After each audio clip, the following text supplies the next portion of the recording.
후서 4장 18절 한 절의 말씀입니다. 다 함께 일어나셔서 경건한 마음으로 말씀을 읽으시기 바랍니다. 우리가 찾으셨으면 아멘. 함께 있습니다. 시작. 우리가 주목하는 것은 보이는 것이 아니요 보이지 않는 것이니 보이는 것은 잠깐이요 보이지 않는 것은 영원하다. 아멘. 이 주어진 말씀으로 하나님께서 여러분 모두에게 큰 은혜로 함께 하심을 믿습니다. 오늘도 주님 안에서 한 가족된 성도님들 함께 인사 나눌 때에 영적인 눈이 밝아지시기 바랍니다. 함께 인사 나누고 앉아주시기 바랍니다. 영적인 눈이 밝아지시기 바랍니다. 영적인 눈이 밝아지시기 바랍니다. 오늘도 살아계신 주님이 이 시간 우리 예배 가운데 함께 하십니다. 그 주님께 손을 들어 할렐루야를 영광 돌리게. 할렐루야. 할렐루야. 할렐루야. 할렐루야. 성경에는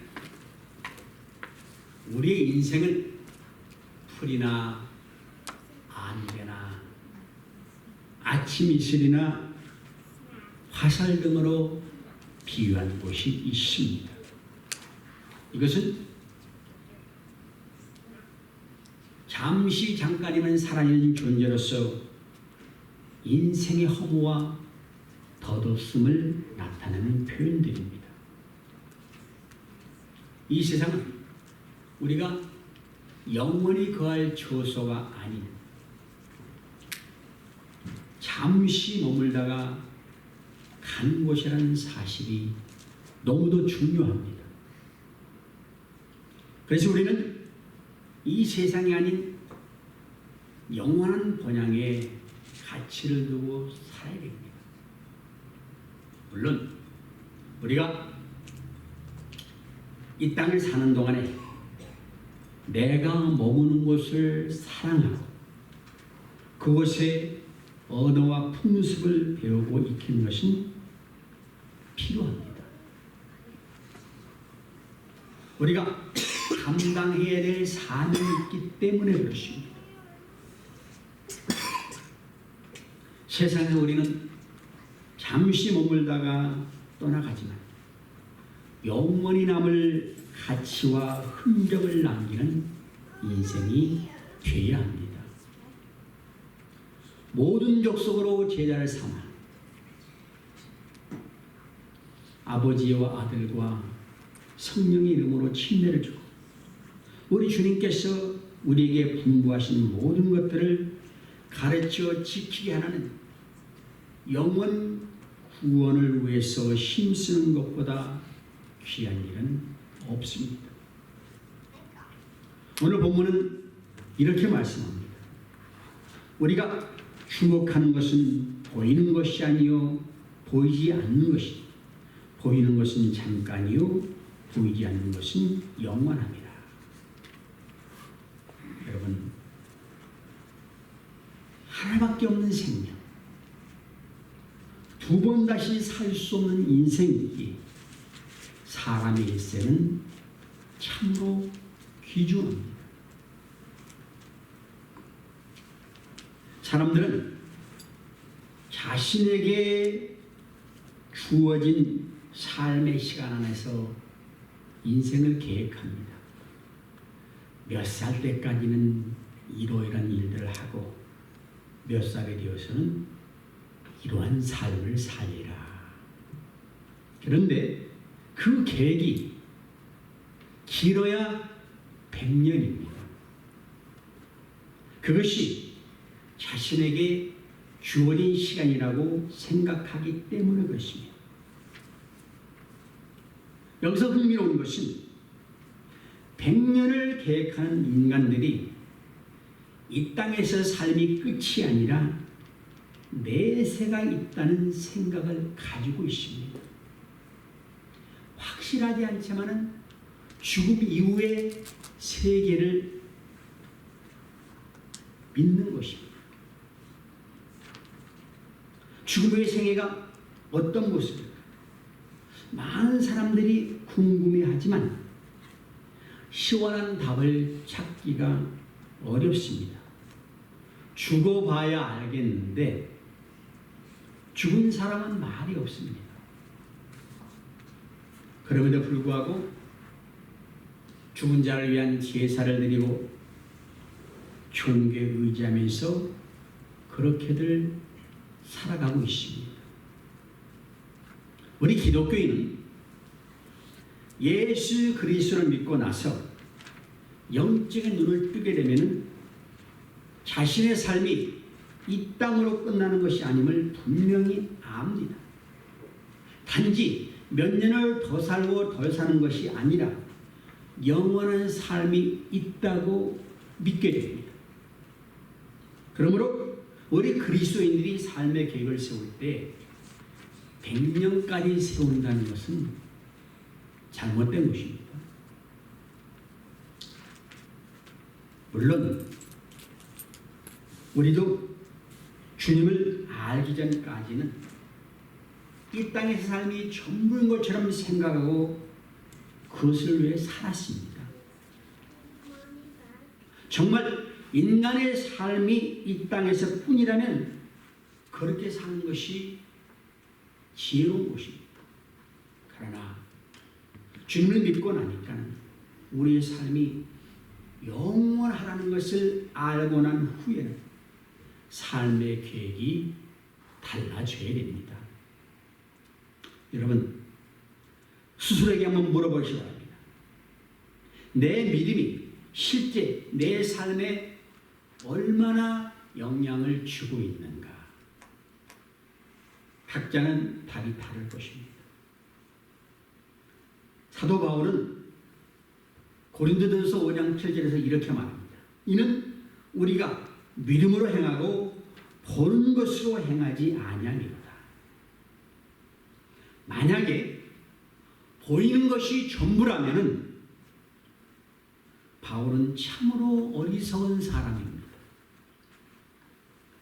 좋은 집안에서 태어나 좋은 교육을 받고 세상에 성공이 보장된 듯한 그런 삶이 어느 날 예수 그리스도를 만나고 난 이후에 자신의 모든 생애를 그분을 위해서 바치는 데 살았습니다. 그렇다고 많은 부를 누린 것도 아니고 명예를 얻은 것도 아닙니다. 오히려 예수 그리스도를 전했다는 이유로 무수히 많은 핍박을 받고 고난을 받는 삶을 살았습니다.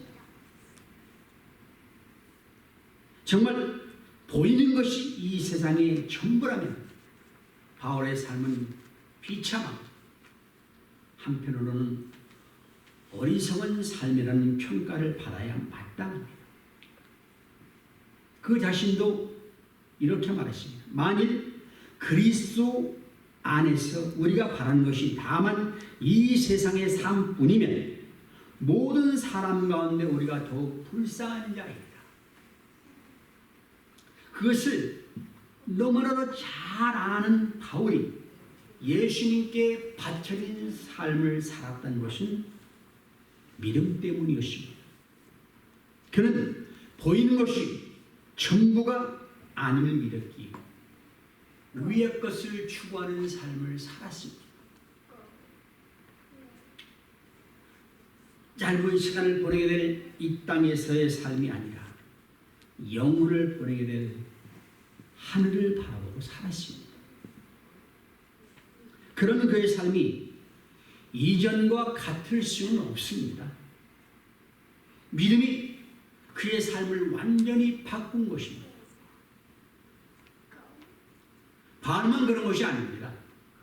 성경을 보면은 믿음 때문에 완전히 뒤바뀐 생을 산 사람들이 많이 기록되어 있습니다. 믿음 때문에 고향과 친척을 떠났습니다. 자기 아들까지 하나님께 바쳤습니다. 부경화를 포기했습니다. 고난받기를 즐겼습니다. 믿음 때문에 기꺼이 죽음까지도 선택했습니다. 세상 기준에서 볼 때는 어리석은 선택을 한 이 사람들의 공통점이 무엇인가? 믿음을 따라 살다가 믿음을 따라 죽었습니다. 그것이 보이지 않는 것을 보이는 것이요, 바라는 것을 지금 있는 것으로 만들어주는 것이 믿음입니다. 여러분, 실제로 없는 것들을 있는 것처럼 생각하는 것은 믿음이 아닙니다. 그것은 긍정적인 생각일 뿐입니다.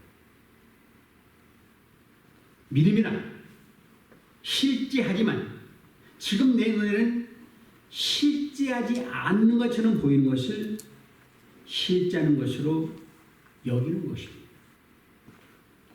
앞서 언급한 믿음의 사람들은 모두가 다 하나님께서 약속하신 더 나은 본향을 믿음으로 바라보았습니다. 비록 지금 내 눈에는 보이지 않지만 그것이 실제하기에 실제하는 것을 믿고 그렇게 살았습니다.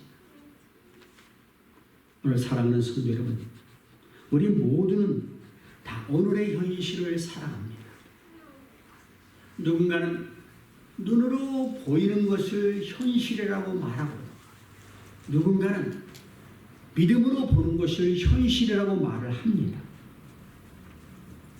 같은 상황에 있어도 다른 현실을 보고 있고, 그것이 우리가 그 상황 속에서 어떤 생각과 어떤 태도를 갖는지, 또 어떻게 말하고 행동하는지를 만듭니다. 특별히 고난이라는 상황은 우리가 어떤 현실을 보고 있는지, 달리 말하면 어떤 믿음을 가지고 살고 있는지를 분명하게 드러냅니다. 우리 성도는 예수 그리스도의 구속적인 희생과 그분의 약속하심을 확실히 믿기 때문에 어떤 상황에서도 감사하는 삶을 살아야 됩니다. 마귀는 삶 속에 낙심을 주고 절망을 주고 두려움을 줍니다. 믿음이 없으면 그것이 맞습니다. 그러나 우리는 믿음이 있기 때문에 그 믿음을 가지고 세상 것도 기꺼이 포기할 줄 알아야 됩니다. 오늘 말씀 듣는 여러분들이 그런 자가 될 수 있기를 주의 이름으로 간곡히 부탁을 드리겠습니다. 이제 오늘 살펴볼 전도 역정의 내용을 보면 해석자가 크리스찬의 손을 잡고 아주 작은 방으로 데리고 갑니다. 방 안에 보니까는 두 아이가 각자 자신의 의자에 앉아 있습니다. 한 아이의 이름은 욕망이고 다른 아이의 이름은 인내입니다. 근데 욕망은 얼굴에 불만이 가득 차 있어 보였고, 인내는 매우 조용하고 침착한 표정으로 앉아 있었습니다. 크리스찬이 묻습니다. 이 욕망이 불만을 품고 있는 이유가 무엇입니까? 그때 헤스테가 말하기를 그들의 아버지가 가장 좋은 선물을 줄 텐데 내년까지 기다리라 했는데, 여기에서 욕망은 지금 당장 갖고 싶어서 불만을 갖고 있는 것이고, 인내는 기꺼이 기다리고 있는 것입니다. 이렇게 말을 합니다. 그런데 어떤 사람이 보물이 가득 든 자루를 짊어지고 와서 욕망의 발 앞에 쏟아놓았습니다. 욕망은 그 보물을 취해가지고 멋대로 낭비하고 즐기면서 가만히 있는 인내를 비웃고 조롱을 합니다. 그런데 얼마 지나지 않아 욕망은 모든 것을 낭비해버리고 남는 것은 누더기 옷밖에 없었습니다. 이것을 본 크리스찬이 해석된 묻습니다. 이것이 무엇을 의미합니까? 여러분, 여기 이 두 소녀는 상징적인 인물로서 욕망은 세상적인 인간을 상징하고 인내는 경건한 하나님의 사람을 상징합니다. 욕망이라는 아이는 세상적인 것으로 만족을 얻고자 하는 자로서 하나님보다는 재물을 의지하는 자입니다. 욕망은 지금 당장 모든 것을 이 세상에서 가지고 싶어 합니다. 그는 내년까지, 즉 다음 세상이 올 때까지 좋은 것을 기다리지 못합니다. 그래서 지금 가지고 싶어하는 사람들의 욕심을 잘 반영해 주고 있습니다. 그들의 마음을 반영하는 속담이 있습니다. 손에 잡은 한 마리의 새가 숲에 있는 두 마리의 새보다 가치가 있다. 맞지요?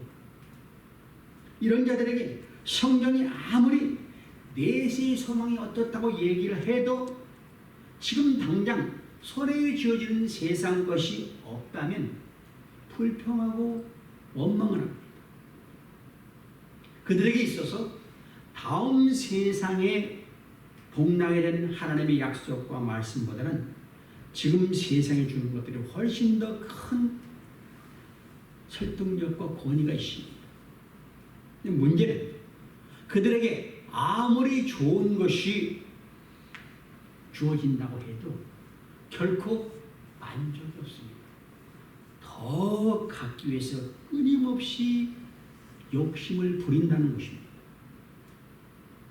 세상에 물질에만 눈이 어두워 자신의 영혼에 대해서 돌아보지 못하는 자, 마치 한 그릇의 팥죽을에서 장자의 명분을 판 에서와 같습니다.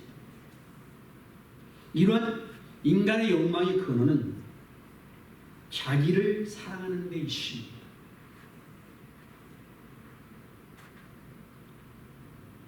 욕망이 지금 당장 세상에서 모든 것을 갖고자 하는 것처럼 세상의 사람들도 지금 당장 그들이 차지할 수 있는 것을 갖고자 하면서 내년까지, 즉 미래의 세상이 올 때까지 기다리지 못합니다.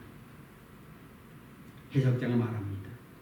당신이 본 것처럼 정력이 모든 것을 순식간에 낭비해버리고 누더기업만 남은 것처럼 이 세상의 물질에 눈이 어두운 사람들이 종말의 순간에는 아무것도 건질 것이 없습니다. 여러분, 현세적인 사람은 자신이 가진 재물과 눈에 보이는 그 힘을 안전 보장책으로 여기고 살아갑니다. 그런데 마지막 죽음과 그 이후에 영원한 심판 앞에 설 때는 그것이 아무런 힘이 되지 못한다는 것을 압니다. 아침 이슬같이 쉬 사라지는 것들을 우리 영혼의 안전 보장으로 삼는 것이 얼마나 어리석은 일입니까? 지금 당장은 욕망적인 사람이 인내 같은 믿음의 사람들을 비웃고 조롱합니다. 너 지금 꼴을 봐라. 그런데 나중에는 누가 비웃음의 대상이 될 것인지를 우리는 판단을 잘해야 됩니다. 반면에 천국의 백성을 상징하는 인내라는 아이는 차분히 앉아서 기다리고 있었습니다. 이것은 나는 지금 있는 것으로 만족하고 있습니다. 또 가장 귀하고 좋은 것은 하늘나라에 있습니다라는 것을 믿기 때문에 가능합니다. 다시 말하면 세상의 일시적인 것보다 영원한 하늘나라의 가치에 더 소망을 두고 있다는 말입니다. 여러분, 이런 인내와 같은 천국 백성은 이 세상의 것을 사용하는 데 있어서도 낭비하지 않고 절제하고 하나님 나라를 위해서 사용을 합니다. 천국 백성은 소유의 넉넉하고 부족함에 따라서 행복의 여부를 결정짓지 않습니다. 내가 하나님과 어떤 관계를 맺기 있는가, 그것이 훨씬 더 중요합니다. 만약 지금의 상황의 형편에 만족하지 못한다면 차분하게 있을 수가 없습니다. 더 많이 갖고 있어요. 이리저리 바쁘게 움직이고 또 그러지 못함으로 인해서 불평과 불만이 가득 차게 되어 있습니다. 또 한 가지 인내는 그 욕망이라는 아이가 자기를 비웃고 조롱해도 묵묵히 참았습니다. 여러분, 우리 성도가 뜻하지 않는 핍박을 당한다고 할지라도 그리스도의 영원한 약속을 믿고 기다립니다. 그런 것은 아무것도 아니고 오히려 하늘의 상급이 더 크다 그랬어요. 이 해석자의 설명을 듣고 나서 크리스찬이 말하기를 인내가 욕망보다 훨씬 더 지혜롭구나 결단을 내립니다. 왜 그렇지? 인내는 가장 좋은 것을 위해서 넉넉히 기다렸습니다. 또 정욕에게 누더기업만 남았을 때에 인내는 그 이후로 자신이 영광을 취할 것을 알았기 때문에 그렇습니다. 여기 해석자가 한 가지를 더 추가합니다.